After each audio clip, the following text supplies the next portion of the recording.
Yeah. Rolling. What you wanna do? Rolling.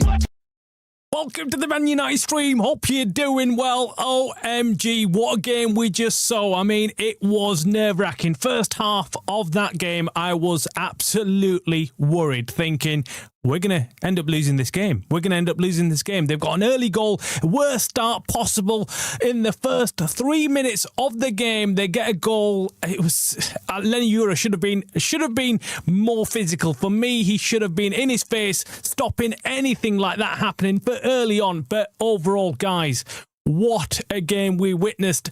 And we are playing some sexy football. Finally, the second half, I said it, half time, I said, look, United need to get a grip of this game. They need to come out in this second half and absolutely play fast, speed, hurry up, move around, pass the ball. The passing was awful in the first half. The team just looked like they were just off it completely. It could be because they're not getting enough games. That's what I keep thinking. I keep thinking these gaps between the games are just not good enough. We don't need these gaps anymore. We need these players to be cooking out constantly, all the time, always ready to go. Crystal Palace didn't actually look like they were tired. We were thinking that they're going to be fatigued, they're going to be off the races, but they came out flying from the traps. And they were going for it even near the end of the game. Even with 10 men, they were still trying to have a go at United. So credit due to them. But we're going to have a quick look, analyse the game, reaction to the game. Overall, it's a 2-1 win. I don't give a crap how we've done it, but we've got the win and we're up to third spot. That's what's most important. Third spot. This was one of those opportunities, again, that was arriving on our doorstep. And we thought, are we going to actually take advantage this time? We've had it so many times this season where we're thinking, oh, this is the opportunity where we can actually move up. We can move up. But finally, today, Carrick got his tactics right. We played Sesko from the start, and of course, what a sensational header he scored with that Bruno Fernandes ball. Bruno Fernandes, by the way, I have to say, second half, Bruno Fernandes cooked for Man United. He was the best player on that pitch by a country mile, followed by Sesko and Casemiro, my favourite two other players today in that second half. First half, let's not even talk about it. First half was awful. United were awful. They were just not at the races for whatever reason.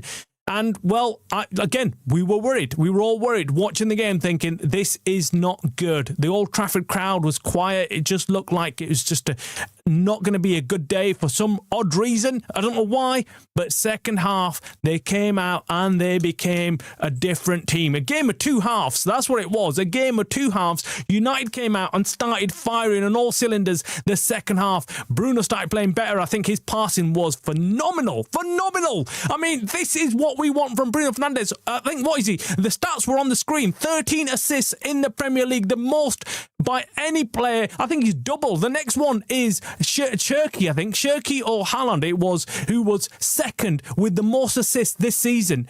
I mean, he's absolutely blitzed everybody when it comes to assists. And we complain about Bruno Fernandes? Like, seriously, guys, we have to start appreciating what we have with Bruno Fernandes, and he was dictating everything in today's second half. The first half, like I said, wasn't good, but the entire team wasn't playing well. Look, actually, let's go to the second half and the penalty that we got given.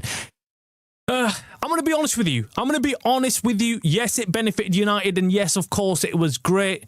But I thought it was a bit soft. I really did. I thought it was a bit soft. I did not expect that to be a penalty. As soon as I saw the replays, I thought, right, they've got the ref to go back because they're thinking that it shouldn't be a pen. He grabbed him outside the area and it didn't follow through into the area. So I thought they're calling him to the screen to have a look at it and then change his decision and say, actually, it wasn't a pen. But he doubled down. He said, it's a pen and a red card. I was like, whoa, this is it, guys. This is it. We needed a chance. This is that chance. And we have to take it with open arms. I'm not complaining.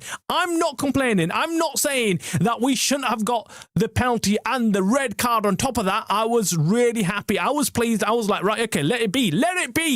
We're getting a gift from the gods. Take it and go with it. Go with it. And yeah, I was really pleased that, of course, Bruno Fernandes slotted that chance away against Henderson, who always comes up trumps against United. He has a bone to pick with United, doesn't he? Because United let him go, he always ups his game. I feel like Henderson is the right piece of work when he comes against United. He just is always on top form, and he pulls out with some crazy saves. And I thought he might be one of those days, but Bruno Fernandes beautifully slotted that penalty away, and then the pressure was on. United were all over Crystal Palace, and rightly so. Why not? Right? We took advantage. We didn't do what we did under Ruben Amorim, which was sit back against 10 men. We knew, right, they're going to sit back. We need to go for this win and take this in our own hands and pressure them as soon as we can. Pressure them right now. Do not allow them space to breathe, and that's exactly what we did.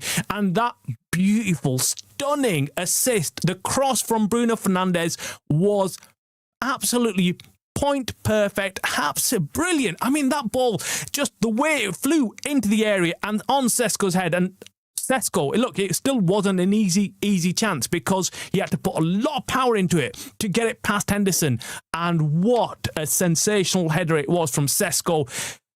This is it. This is what I always envisaged. When we signed Sesko, I said, this guy with his headers, with Bruno Fernandes crossing those balls in, we should be getting goals. And that was exactly how I imagined it. That's how I wanted to see United play, with a front striker who can score with his head, can score with his feet, and it was sensational. And then, of course, we turned the screw with bringing on Ahmad and a few others. Zertsky came on. We brought in Haven as well. Harry Maguire went off. Overall, I was really, really happy with United's second half. First half, I don't even think about it. I really don't want to think about it. But look, we've got to say we got lucky. We did get lucky. We did get lucky. I'm not going to sit here and say we were brilliant throughout the whole 90 minutes. We got lucky in the second half, but we also created our own luck. And of course, we took advantage of that luck. I mean, we could have been a Ruben Amorim side and not taken advantage of that extra man. But this time, we took advantage of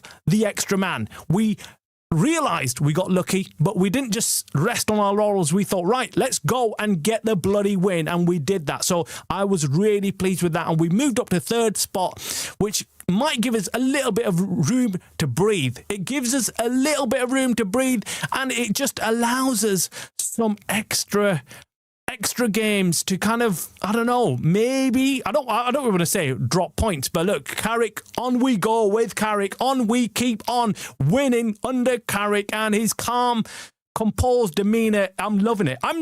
I'm just loving the fact that Carrick is just keeping an eye on the bench, keeps on switching players, keeps on rotating players. Love it. And we've got a team that's cooking, guys. We've got a team that's absolutely cooking. And Crystal Palace are not an easy team. Look, I said it in the previous show. Crystal Palace are a team that have been actually playing well. They've not lost. I think they've lost one game in the last 5. And apart from that, they've done pretty well. They were getting performances out of their team. Glasner was doing well with them. So we had to take this game seriously. It wasn't going to be a walk in the park. We knew it was going to be hard. I did predict a 2-0 win, but I take the 2-1 any day of the week. Loving this. Absolutely. This is what we need to always be doing when it comes to playing at Old Trafford. We need to take the game, to the opposition. And that's why against Crystal Palace, second half was brilliant. First half, like I said, we had some concerns. I had some concerns. We cannot allow that to happen again. Carrick needs to work out why the first half was the way it was. Why did we kind of sit back? Our passing was awful. And look, if we were playing a different opposition on a different day, that could have been a lot worse. So we need to wake up, need to see the danger, smell the bloody danger, and keep up with the opposition. I felt like Crystal Palace just comfortable throughout the first half. Second half is when we put pressure on them. So I'm loving it, guys. I'm absolutely loving it. I hope you are. Make sure you hit the like on this stream. So, show your appreciation and, of course, enjoy and congratulate yourselves and everybody else supporting United, because we needed this, didn't we? We needed some glory time under United. Ruben Amorim said that we're going to have to suffer and we're going to go through a lot of pain. Not anymore. Not anymore. Seriously, I'm really, really chuffed, as you can hear. I'll be back later on tonight with another reaction show, and we're going to probably go through it in a lot more detail. I'll come on to the chat as well later on, and then we'll discuss with everybody how the game went and what your feelings were. So make sure you tune in later on tonight for that full reaction and a full show. But I want to thank you, everybody, and we'll be back later on tonight. Good night, take care, and enjoy it. There's another game, actually. We've got the Chelsea-Arsenal game. Going to be tuned into that immediately, because that's a big game, and we want Arsenal to lose, don't we? Everybody is a Chelsea fan this afternoon. Everybody wants Cole Palmer to turn up and score.